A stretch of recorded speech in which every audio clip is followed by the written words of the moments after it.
Assalamualaikum warahmatullahi wabarakatuh.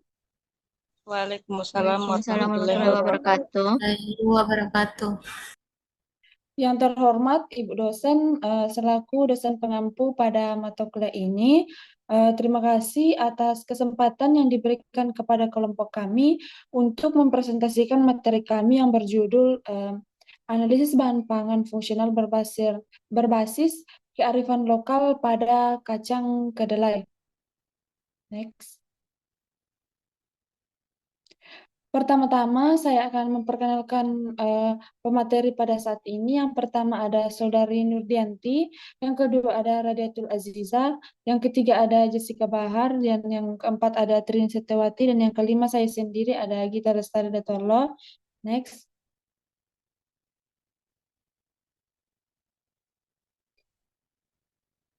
Eh, Apa itu bahan pangan fungsional? Menurut Badan Pengawasan Obat dan Makanan atau BPOM Indonesia, pangan fungsional didefinisikan sebagai jenis pangan yang secara alami maupun telah diproses, mengandung satu atau lebih senyawa aktif yang berdasarkan kajian-kajian ilmiah dianggap memiliki fungsi fisiologis tertentu yang bermanfaat bagi kesehatan tubuh dan tidak memiliki efek samping apabila dikonsumsi sesuai dengan aturan. Pangan fungsional merupakan pangan olahan yang mengandung satu atau lebih komponen fungsional yang berdasarkan kajian ilmiah mempunyai fungsi fisiologis tertentu, terbukti tidak membahayakan dan bermanfaat bagi kesehatan.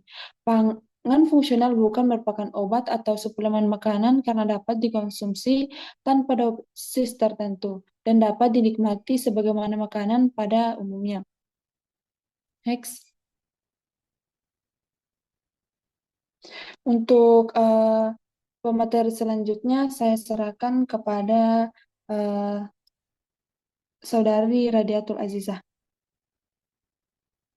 Baik, di sini ada jenis-jenis bahan pangan fungsional. Jadi, menurut jurnal yang didapatkan ada 5 jenis-jenis bahan pangan fungsional. Yang pertama itu ada bahan pangan yang kandungan nutrisi dasarnya itu dikurangi atau ditingkatkan. Misalnya sereal yang telah ditambahkan vitamin, minuman yang telah difortifikasi dengan vitamin, antioksidan, serta produk sapi perah yang telah dikurangi kadar lemaknya. Yang kedua ada produk yang secara alamiah tidak memiliki nutrisi tertentu lalu ditambahkan ke dalamnya, misalnya penambahan serat ke dalam jus buah, asam folat yang ditambahkan uh, ke dalam margarin serta cemilan yang diperkaya stanol untuk menekan penyerapan kolesterol. Yang ketiga, produk berbahan dasar susu difermentasi dengan probiotik yang diseleksi berdasarkan kemampuan fungsionalnya untuk membantu proses pencernaan dan mencegah infeksi. Beberapa produk telah ditambahkan oligosakarida untuk melindungi pertumbuhan bakteri tersebut. Yang keempat, ada produk yang secara khusus diformulasikan untuk kebutuhan tertentu. Misalnya minuman untuk olahragawan ataupun sereal yang dibuat secara khusus untuk melepaskan karbohidrat dan menyuplai energi dalam jangka waktu yang cukup lama. Yang terakhir, ada bahan pangan yang mengandung bahan herbal untuk membantu mengatasi beragam masalah kesehatan. Selanjutnya saya kembalikan ke moderator. Baik, terima kasih. Untuk pemateri selanjutnya saya serahkan kepada Saudari Nurdianti. Baik, terima kasih atas kesempatannya. Nah, kemudian analisis bahan pangan fungsional yaitu kami memilih kacang kedelai. Nah, kacang kedelai ini adalah salah satu dari berbagai macam sumber protein baik bagi tubuh kita. Nah, kacang kedelai adalah salah satu jenis makanan tanaman legum atau polong-polongan yang berasal dari Asia Timur dan telah lama dibudidayakan di berbagai negara di seluruh dunia. Nah, kedelai kedelai ini merupakan salah satu bahan pangan yang sangat bernilai karena kandungan gizinya yang kaya dan beragam serta manfaat kesehatan yang luas. Nah, kacang kedelai ini juga dikenal karena kandungan gizinya yang kaya serta potensi manfaat kesehatan yang luar biasa. Baik, saya kembalikan ke moderator.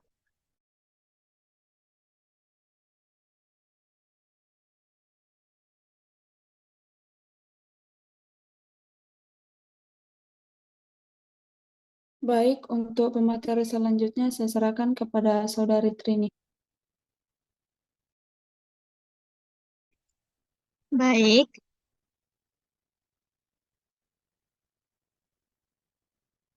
Baik, untuk kandung komposisi nilai gizi per 100 gram kacang kedelai, eh, dapat dilihat pada gambar ini.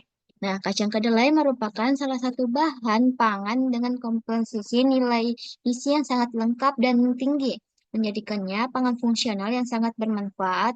Bermanfaat dalam setiap 100 gram kacang kedelai, kita bisa mendapatkan kandungan protein yang tinggi sekitar 36 sampai 40%, menjadikannya sumber protein nabati yang sangat baik, terutama untuk kalangan yang mengurangi konsumsi daging atau mengikuti pola makan berbasis vegan.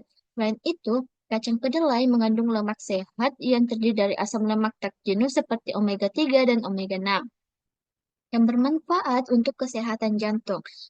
Selain itu, selain protein dan lemak, kacang kedelai juga kaya akan serat dan berbagai vitamin serta mineral penting. Serat dalam kacang kedelai berfungsi untuk menjaga kesehatan pencernaan, membantu kontrol darah, gula darah, dan meningkatkan rasa kenyang. Nah, untuk vitaminnya, kacang kedelai mengandung vitamin B kompleks, terutama B1, B2, dan asam folat yang penting bagi metabolisme energi tubuh. Sementara itu, mineral penting dalam kacang kedelai termasuk kalsium, magnesium, zat besi, dan kalium yang berperan dalam menjaga kesehatan tulang, fungsi otot, dan keseimbangan elektrolit dalam tubuh. Baik, saya serahkan kepada moderator. Baik, untuk pemateri selanjutnya saya serahkan kepada Saudari Radiatul.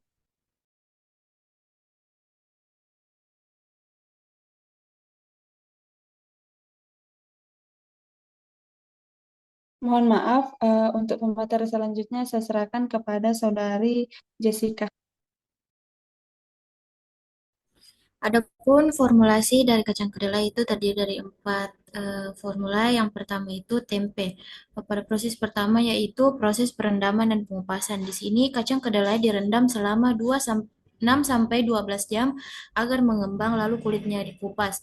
Yang kedua itu kacang kedelai direbus sementara untuk melunakkan tekstur dan menghilangkan zat al-nutrisinya.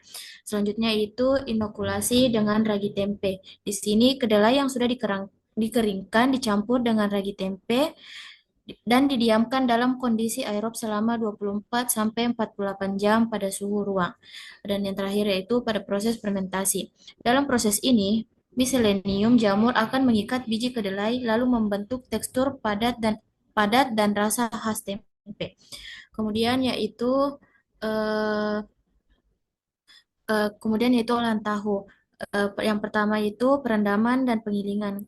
Di sini kacang kedelai direndam untuk melembutkan, kemudian digiling dengan air untuk membuat bubur kedelai. Kemudian proses selanjutnya yaitu pemasakan dan penyaringan.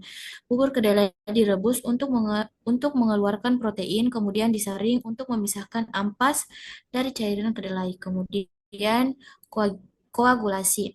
Cairan kedelai yang sudah dipisahkan diaduk dengan koagulan seperti cuka, asam sitrat, asam kalsium sulfat untuk memisahkan protein menjadi dadi.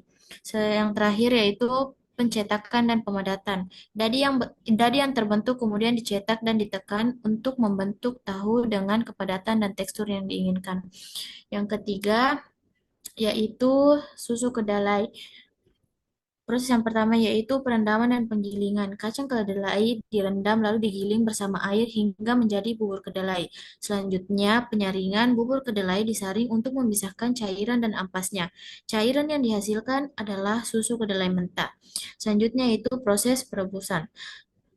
Susu kedelai mentah kemudian direbus untuk menghilangkan rasa langu dan memastikan keamanan pangan. Dan yang terakhir yaitu penyerapan rasa atau opsional. Susu kedelai yang telah direbus dapat ditambahkan gula, vanila, atau perasa lainnya untuk meningkatkan cita rasa. Yang terakhir, olahan terakhir yaitu terigu. Yang pertama, pencucian dan perendaman. Kacang kedelai dicuci untuk menghilangkan kotoran, kemudian direndam selama beberapa jam. Selanjutnya yaitu pengukusan dan perebusan. Kedelai dikukus dan direbus untuk menonaktifkan enzim yang dapat menimbulkan rasa tidak enak. Selanjutnya yaitu pengeringan. Kacang kedelai dikeringkan hingga kadar air rendah agar bisa digiling menjadi tepung. Dan yang terakhir yaitu penggilingan dan pengayakan. Kacang kedelai kering digiling hingga halus dan diayak untuk mendapatkan tepung dengan tekstur yang diinginkan. Saya kembalikan kepada moderator.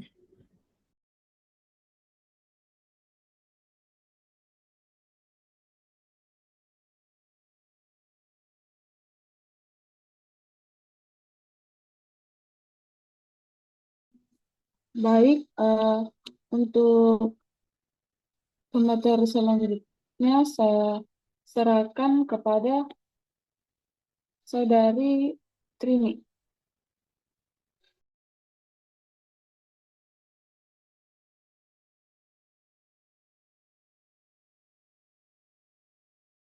Baik, terima kasih atas kesempatan yang telah diberikan kepada saya. Adapun potensi kacang kedelai. Yang pertama, potensi kacang kedelai pada tempe, yaitu yang pertama probiotik. Nah, tempe ini mengandung bakteri baik yang dihasilkan selama fermentasi yang dapat membantu meningkatkan kesehatan usus dan mendukung sistem imun. Nah, kemudian potensi kedua yaitu isoflavon. Tempe juga mengandung isoflavon yang merupakan senyawa alami yang memiliki efek antioksidan dan dapat berperan dalam mencegah penyakit jantung serta kanker. Kemudian asam lemak omega 3, bahwa tempe mengandung asam lemak omega 3 yang bermanfaat untuk kesehatan jantung. Nah, kemudian produk kedua potensi kacang kedelai yaitu susu kedelai, yaitu menurunkan kolesterol. Susu kedelai mengandung protein yang dapat membantu menurunkan kadar kolesterol jahat atau LDL dalam tubuh. Kemudian kaya akan isoflavon pada kedelai berperan dalam menjaga kesehatan tulang dan mencegah osteoporosis serta memiliki potensi dalam mengurangi gejala menopause. Next.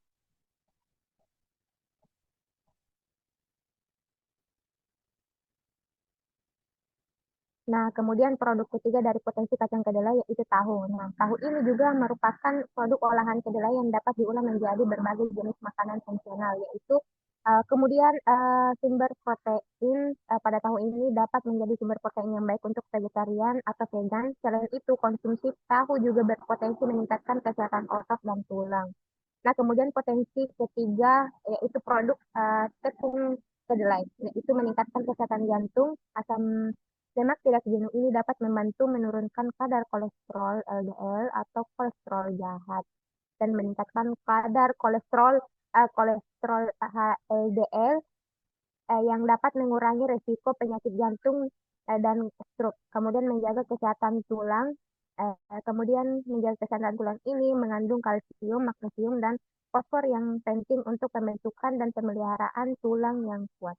Baik, saya kembalikan ke moderator. Baik, untuk pemateri selanjutnya saya persilakan. Baik, selanjutnya di sini ada manfaat kacang kedelai. Yang pertama yaitu mendukung pertumbuhan otot dan perbaikan jaringan. Jadi kacang kedelai ini merupakan sumber protein nabati yang sangat tinggi. Protein dalam kacang kedelai menyediakan asam amino esensial yang dibutuhkan tubuh untuk regenerasi sel dan jaringan, sehingga kedelai menjadi pilihan yang baik untuk mempercepat proses pemulihan tubuh. Yang kedua ada memperbaiki pencernaan dan mengontrol berat badan. Kandungan serat dalam kacang kedelai berperan penting dalam kesehatan pencernaan. Serat ini juga membantu memperlancar sistem pencernaan dan mencegah sembelit. Selain itu, serat juga membantu memberikan rasa kenyang lebih lama sehingga dapat membantu mengontrol berat badan dan mencegah makan berlebihan. Yang ketiga yaitu mendukung kesehatan jantung. Kacang kedelai mengandung lemak tak jenuh, terutama asam lemak omega 3 dan omega 6 yang bermanfaat bagi kesehatan jantung. Kandungan ini membantu menurunkan kadar kolesterol jahat atau LDL dan meningkatkan kolesterol baik atau HDL sehingga mendukung kesehatan jantung dan pembuluh darah. Yang keempat yaitu meningkatkan daya imunitas tubuh manusia. Vitamin dan mineral dalam kacang kedelai seperti zinc dan vitamin E dan antioksidan isoflavon berperan dalam memperkuat sistem kekebalan tubuh. Kandungan gizi ini membantu tubuh melawan infeksi dan mencegah kesehatan secara keseluruhan sehingga tubuh lebih kuat menghadapi penyakit. Yang kelima yaitu mendukung metabolisme dan kesehatan jantung. Kacang kedelai kaya akan vitamin B kompleks yang penting dalam proses metabolisme energi di dalam tubuh. Yang keenam yaitu mencegah dan mengobati penyakit degeneratif. Jadi kacang kedelai ini mengandung isoflavon, senyawa yang berperan sebagai antioksidan dan fitostrogen yang dapat membantu mencegah penyakit degeneratif seperti osteoporosis dan beberapa jenis kanker. Yang ketujuh yaitu meningkatkan imunitas tubuh. Di sini seperti vitamin dan mineral esensial dapat memperkuat dan mempertahankan tubuh dari infeksi penyakit kronis. Terus yang terakhir yaitu menurunkan risiko penyakit kardiovaskular. Jadi isoflavon ini dalam kedelai diketahui dapat membantu menjaga kesehatan pembuluh darah dan menurunkan risiko penyakit kardiovaskular. Selanjutnya saya kembalikan ke moderator. Baik, untuk pemateri selanjutnya saya persilakan.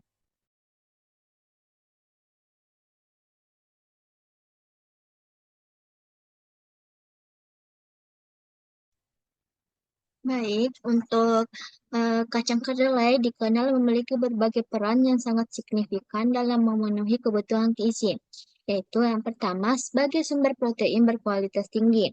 Kedelai menjadi alternatif utama menjadi protein hewani dan juga sebagai alternatif baik bagi individu yang tidak bisa mengonsumsi susu sapi karena intoleransi laktosa. Protein dalam kedelai mengandung semua asam amino esensial, meskipun ada beberapa kadarnya yang lebih rendah. Yang kedua, mengandung lemak sehat. Kacang kedelai kaya akan lemak tak jenuh seperti asam lemak omega 3 dan omega 6 yang bermanfaat bagi kesehatan jantung. Lemak tak jenuh ini dapat membantu menurunkan kolesterol jahat dan meningkatkan kolesterol baik, sehingga mengurangi risiko penyakit kardiovaskular.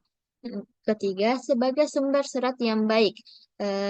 Kandungan serat yang tinggi pada kacang kedelai dapat membantu menjaga kesehatan sistem pencernaan. Serat ini bermanfaat untuk mencegah sembelit, mengontrol kadar gula darah, dan mengurangi risiko penyakit metabolik seperti diabetes tipe 2. Yang keempat, kaya akan vitamin dan mineral.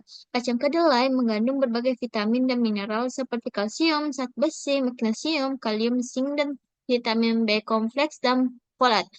Nutrisi ini mendukung berbagai fungsi tubuh termasuk kesehatan tulang, produksi energi, fungsi serat, dan kesehatan kulit.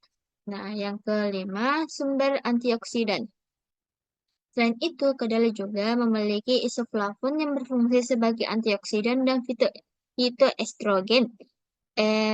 Isoflavon ini sangat bermanfaat dalam kesehatan jantung dan tulang serta membantu menyeimbangkan hormon terutama bagi perempuan di masa menopause. Dan peran yang yang terakhir ialah mencegah anemia. Baik, saya serahkan kepada moderator.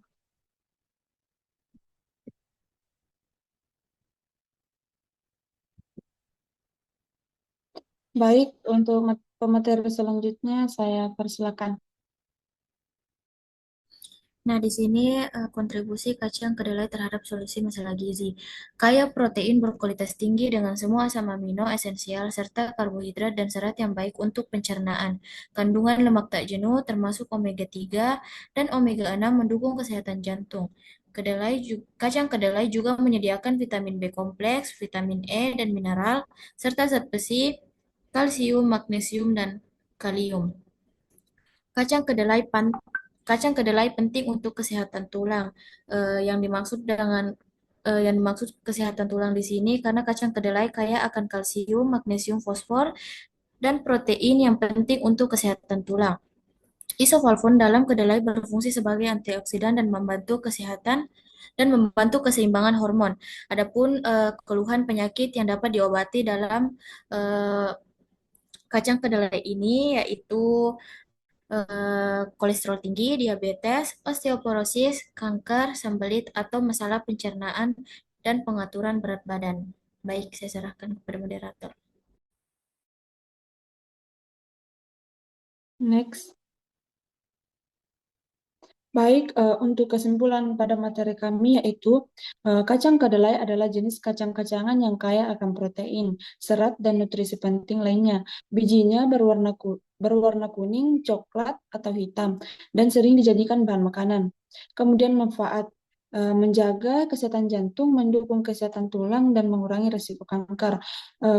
Kedelai diolah menjadi berbagai produk seperti tahu, tempe, sus kedelai, kecap, dan minyak kedelai. Produk ini tidak hanya populer di Indonesia, tetapi juga di berbagai negara sebagai bagian dari diet sehat. Kemudian kacang kedelai penting untuk kesehatan tulang, darah, dan metabolisme. Isoflavon dalam kedelai berfungsi sebagai antioksidan dan membantu keseimbangan hormon. Next. Baik, ini beberapa jurnal yang menjadi referensi kami dalam menyusun materi. Next.